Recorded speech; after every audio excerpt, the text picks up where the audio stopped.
सतगुरु ने मोहे दीनी अजब जड़ी।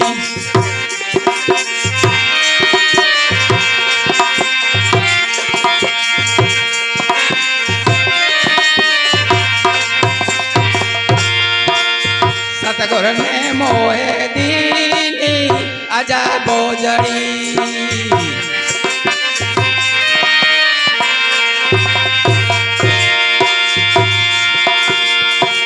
सोई जड़ी मोहे प्यारी लागे अमृत रसन भरी। सतगुरु ने मोहे दीनी अजब जड़ी।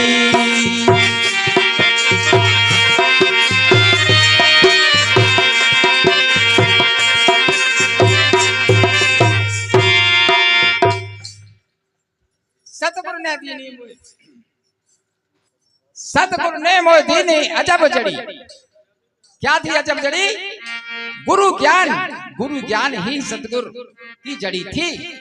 क्योंकि वो जीव भास में अध्यास में कल्पना में अनुमान में चल रहा था और भास अध्यास कल्पना से निकाल करके सतगुरु ने उसको सत धीरज विचार दया क्षमा निश्चल परीक्षण निष्कर्ष विश्लेषण में स्थापित कर दिया जीव को। तो फिर आगे कह रहे हैं कैसे?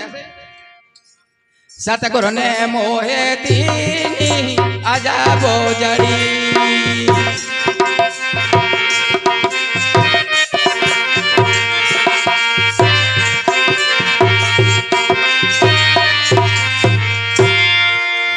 काया नगर एक अजब है बंगला।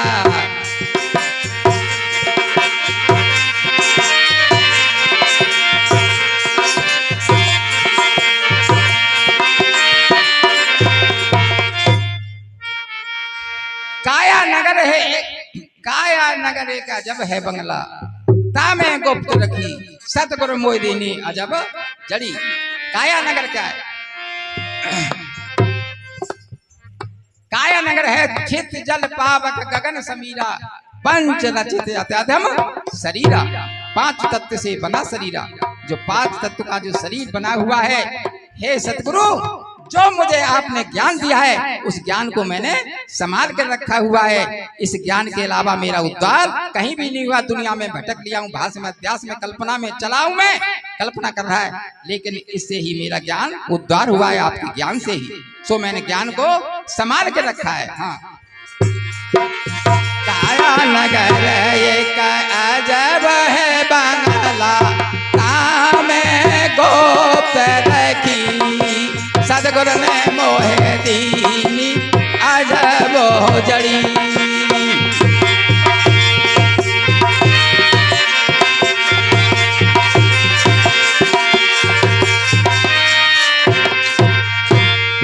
पांच नाग पच्चीस नागिनी।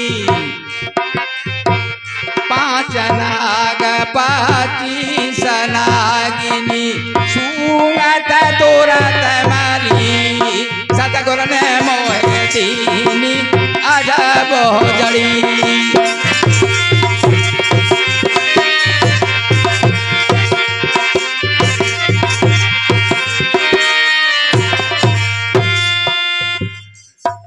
पांच नाग 25 नागिनी सूंगत तुरंत मरी। पांच नाग क्या है?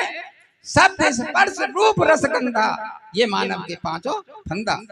शब्द के 5 प्रवृत्ति होती हैं, रूप की 5 प्रवृत्ति होती हैं, इन सब की पांचों की 5 प्रवृत्तियां होती हैं। पांचों प्रवृत्तियां 25 नागी कहलाती हैं और वो जीव को खाती हैं। ये नाग और नागिनी जीव को खाते हैं। कैसे खाते हैं? भास में अध्यास में ले जाते हैं जीव को और सत्य विचार में नहीं पहुंचने देते जीव को। सतगुरु ने मोहे दीनी अजब जड़ी।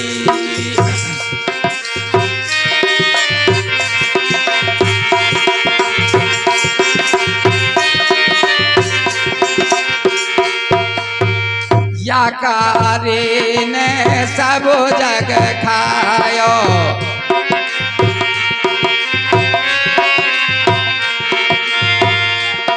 कारे ने सब अजब जग खायो सतगुर देख डरी सतगुर ने मोहे दीनी अजब जड़ी।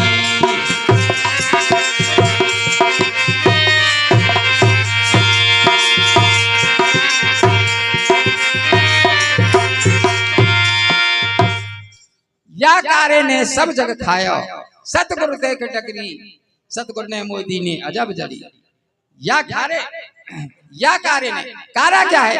भास अध्यास कल्पना अनुमान में जो जीव अज्ञानता जी रहा है ना, अज्ञानता में अज्ञानता रूपी अंधेरे में जो जी रहा है, ये संसार को खा रहा है। भास अध्यास रूपी कल्पना इससे निकलकर यही अंधेरा यही अज्ञानता जीव को खा रही है। या कार्य ने सब जग खायो सतगुरु देख डगरी। जब सतगुरु की शरण में जीव आ जाता है तो भास अध्यास कल्पना से मुक्त हो जाता है जीव और सब धीरज विचार दया क्षमा में स्थापित हो जाता है और निरीक्षण परीक्षण निष्कर्ष के आधार पर निर्णय लेने लगता है जीव। जब निर्णय लेता है तो इसी को कहते हैं भवसागर से पार होना। जब जीव की कोई इच्छा नहीं रहती है तो जीव की इच्छा नहीं होती है, जन्म होता है इच्छा का, इसी से भवसागर से पार होना, आवागमन से मुक्त होना कहते हैं इसी को। हाँ, सतगुरु ने मोहे दीनी अजब जड़ी।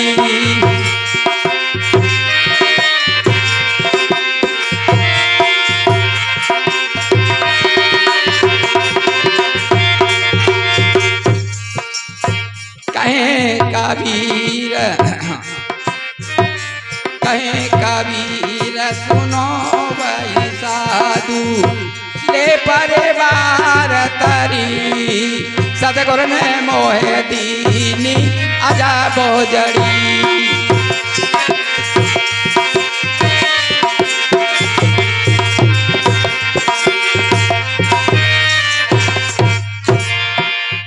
साहिब कबीर कह रहे हैं कि परिवार का एक भी जीव अगर सत्संग में आ जाता है तो धीरे धीरे करके अपने सारे परिवार को लगा देता है और सब सारे परिवार का धोखा भ्रम दूर हो जाता है और पूरा परिवार तिर जाता है। तो सतगुरु महाराज की जय हो। सभी